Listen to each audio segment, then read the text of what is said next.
What's up, Internet? It's me, the Notorious B.I.V. And thanks for being with me today, tuning into the show. Okay. Merry Christmas. You know, it's Christmas. It's friggin' Christmas. Awesome. Hope you all have a good one. So, first things first. So, I'm in the Chosen Christmas Special 2021.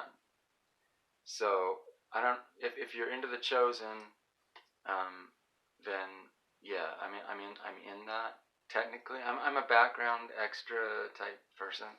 So so the first time you'll see, so it's in the little like 40-minute segment, right? So like there's a bunch of music and stuff that goes for about, the whole show I think is about 2 hours.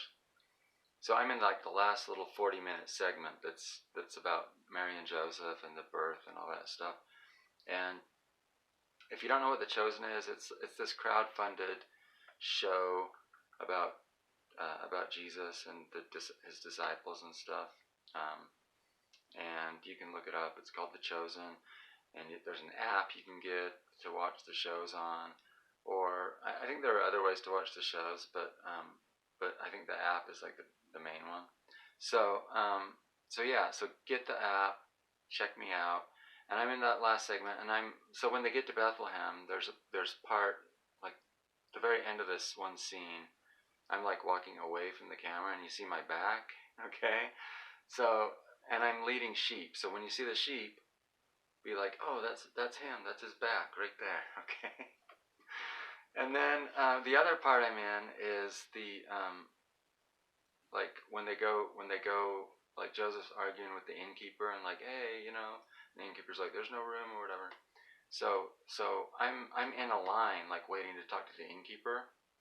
I think I'm like the second guy in line, but I'm in front of this guy with white hair. He has white hair and a white beard. So you'll see him. He like stands out, and then I'm in front of him. So that's the deal there. Anyway, so go check it out if you're into that kind of thing. If not, that's fine too. And I just saw the Amazing Spider-Man, Spider-Man No Way Home, and it was pretty dang good. But I also saw, so I was gonna do that review, but I think I might wait and do that review after I do this review, which is The Matrix Ressurections. And so yeah, I saw The Matrix. I watched it on my phone.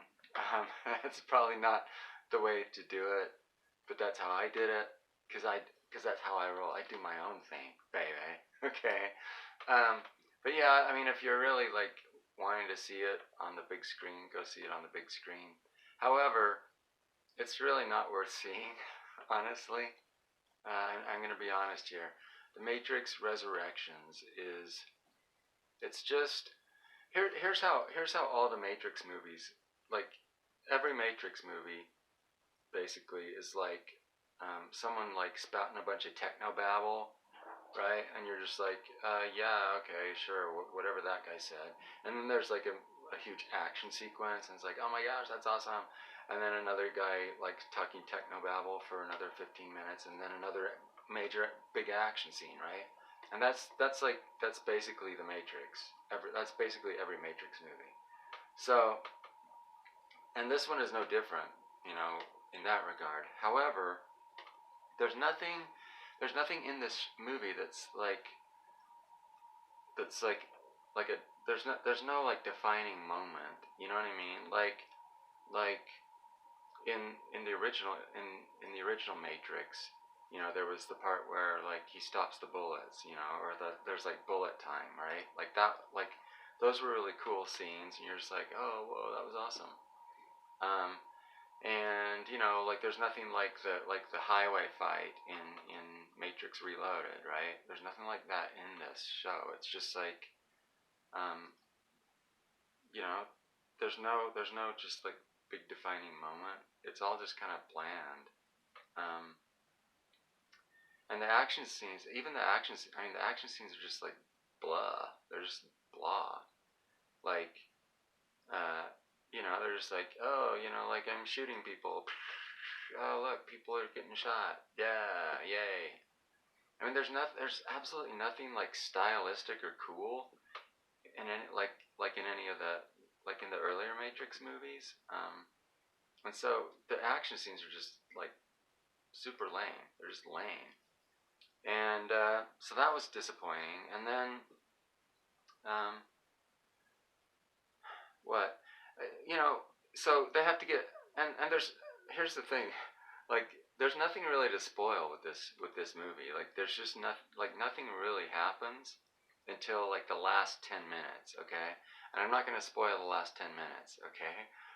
But there's but just nothing really interesting happens the whole time. That's the other thing. So there are no twists and turns or anything like where you're gonna be like, oh wow, that was cool. It's just like this really bland, like kind of by the numbers movie until like the last 10 minutes, and then it's like then there's like a little twist, and you're like, oh cool, I guess whatever. So I mean that's the Matrix in a nutshell, or the Matrix Resurrections, I should say. The other thing, there was there's this part they have to get Neo out of the Matrix again, right? And again, I'm not spoiling anything. It's just there's nothing really to this show. So they have to get Neo out of the Matrix again, and there's this whole scene where like he where he wakes up in the red goo and he's like, oh, whatever, and oh my gosh, and looking around at all like the other people in the Matrix and all that stuff, right? And they spend way too much time on that scene. It's like because we've seen it before.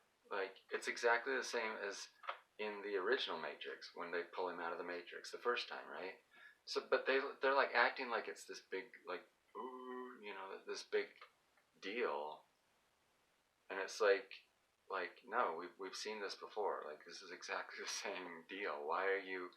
And they just spend like all this time on it. There's this dramatic music, and it's all like, and I'm just like, why did that last so long? It was really weird. They're acting like it's like you're seeing this for the first time, and we're not. We've seen it before, in the first Matrix. So that wasn't really very interesting to me. Um, and the so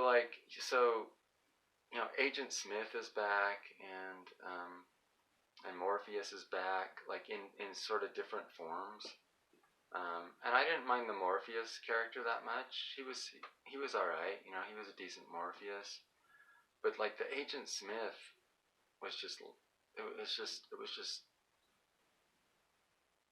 it was nothing. It wasn't Agent Smith. That's the thing. Um, and I don't like why do we have to have Agent Smith anyway? Just because he was in the first one, I guess, the first series. So they brought Agent Smith back just like for the heck of it. I don't even. I may have missed an explanation about why he's even in this show, but like I don't even know why he came back, like why he's in this show. But there's this new guy playing him. So like Hugo Weaving like owned that role, right? He like Mr. Anderson, like he was just like he was awesome, right? Um, he just like made that his role. And so this guy, I don't know if they made a conscious decision to just like oh well, no one can be Hugo Weaving, so let's not even try to be Hugo Weaving. Let's just like do our own thing, right? Maybe that's what they did here, but if that's the case, they shouldn't have. It shouldn't be Agent Smith. I mean, if you're not going to do Agent Smith, then why call it Agent Smith, right? Like if you're not trying to be Hugo Weaving esque, then it's not Agent Smith. So why are you calling it Agent Smith? So it's this other actor, and he's not doing Hugo Weaving. He's just doing his own thing, and it's not really like it's not that great. It's not memorable. It's not interesting. It's just this dude, and oh, he's Agent Smith apparently. That's it. Um, so that was dumb too, and really I don't have a lot more to say about it. That was it. it's really bland. It's really kind of by the numbers. Nothing happens until like the last 10 minutes, and yeah, and the other thing too, like, so like the last 10 minutes, they're obviously setting up. I figured this would just kind of be like a one and done kind of deal. We'd have some, like, a little bit of nostalgia moment here, and oh yeah, Keanu's back, and Carrie Ann Moss is back, and okay, that was cool, yay, whatever. But no, it looks like they're setting up like another trilogy. They're definitely setting up a sequel. Um, but and I imagine, like why wouldn't they do a trilogy if they're doing a sequel? So I thought that was weird. Like, I'm like, why are they setting up a sequel? And there's just nothing here. Honestly, there's just nothing. I don't know. Maybe I don't know. I don't even know if it'll get a sequel. Maybe it won't do well enough to get a sequel. But it's definitely setting up a sequel. Um, and and I just don't think it's worth having a sequel to this. I mean, there's no substance to this new show. So that's my review of The Matrix Resurrections, and I hope you enjoyed that. If you did, please like and subscribe, and if you didn't, then don't feel obligated. Anyway, that was it. So thanks for watching the show. Have a very Merry Christmas, and I will see you all in the next video, baby.